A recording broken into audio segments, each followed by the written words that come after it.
बेसेन नाङै जाग्रा थाव मोननो थाखाय थियारि जा। बे समाव लानानै फैदों बिजेपि सरकारनिफ्राय मोनसे गोजोनथाव रादाब। हादरसानि लाख लाख मुलाम्फागिरिफोरा बे बाराव मोननो थाखाय थियारि जानानै थादों। बेसेन नाङै जाग्रा थावजों लोगोसे माखासे जाग्रा आदार। नंगौ, रायजोआव फिन बिजेपि सरकार दाफिननायजों लोगोसे लानानै फैदों हादरसा सरकारा बे मोनसे मोजां खौरां। बे बाराव मोननो थांगासिनो दं बेसेन नाङै जाग्रा थावजों लोगोसे माइरं, सिनि, दालि, संख्रि आरो साहा पात। नंगौ, हादरसानि लाख लाख सुबुंफोरनि थाखाय बे समाव मोजां रादाब। हादरसानि लाख लाख मुलाम्फागिरिफोरनि थाखाय लानानै फैदों बेसेन नाङै माखासे जाग्रा आदार। बे मुलाम्फाखौ डक्टर हिमन्त बिश्व शर्माया बिजेपि सरकार दानो समायखिरा लाखांनायनि उनाव होनाय जागोन होनना खौरां बिजोंनि गेजेरजों मिथिनो मोननाय जादों।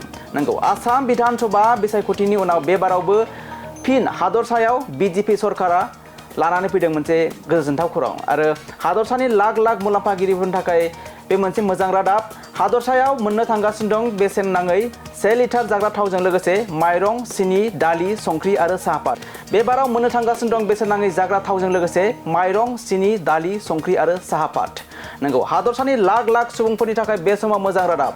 हादरसानि लाख लाख मुलाम्फागिरिफोरनि थाखाय लानानै फैदों बेसेन नाङै माखासे जाग्रा आदार। बे मुलाम्फाखौ डक्टर हिमन्त बिश्व शर्माया बिजेपि सरकार दानो समायखिरा लाखांनायनि उनाव होनाय जागोन होनना खौरां बिजोंनि गेजेरजों मिथिनो मोननाय जादों। नंगौ, आसाम बिधान सभा बिसायख'थिनि उनाव बे बारावबो फिन हादरसायाव बिजेपि सरकारा लानानै फैदों मोनसे गोजोनथाव खौरां आरो हादरसानि लाख लाख मुलाम्फागिरिफोरनि थाखाय बे मोनसे मोजां रादाब। हादरसायाव मोननो थांगासिनो दं बेसेन नाङै 1 लिटार जाग्रा थावजों लोगोसे माइरं, सिनि, दालि, संख्रि आरो साहा पात। बे बाराव मोननो थांगासिनो दं बेसेन नाङै जाग्रा थावजों लोगोसे माइरं, सिनि, दालि, संख्रि आरो साहा पात। नंगौ, हादरसानि लाख लाख सुबुंफोरनि थाखाय बे समाव मोजां रादाब।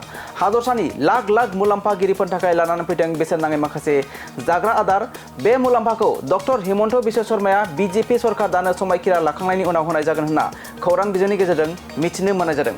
नंगौ, आसाम बिधान सभा बिसायख'थिनि उनाव बे बारावबो फिन हादरसायाव बिजेपि सरकारा लानानै फैदों मोनसे गोजोनथाव खौरां आरो हादरसानि लाख लाख मुलाम्फागिरिफोरनि थाखाय बे मोनसे मोजां रादाब। हादरसायाव मोननो थांगासिनो दं बेसेन नाङै 1 लिटार जाग्रा थावजों लोगोसे माइरं, सिनि, दालि, संख्रि आरो साहा पात आरो बे मुलाम्फाखौ डक्टर हिमन्त बिश्व शर्माया बिजेपि सरकार दानो समायखिरा लाखांनायनि उनाव होनाय जागोन होनना खौरां बिजोंनि गेजेरजों मिथिनो मोननाय जादों।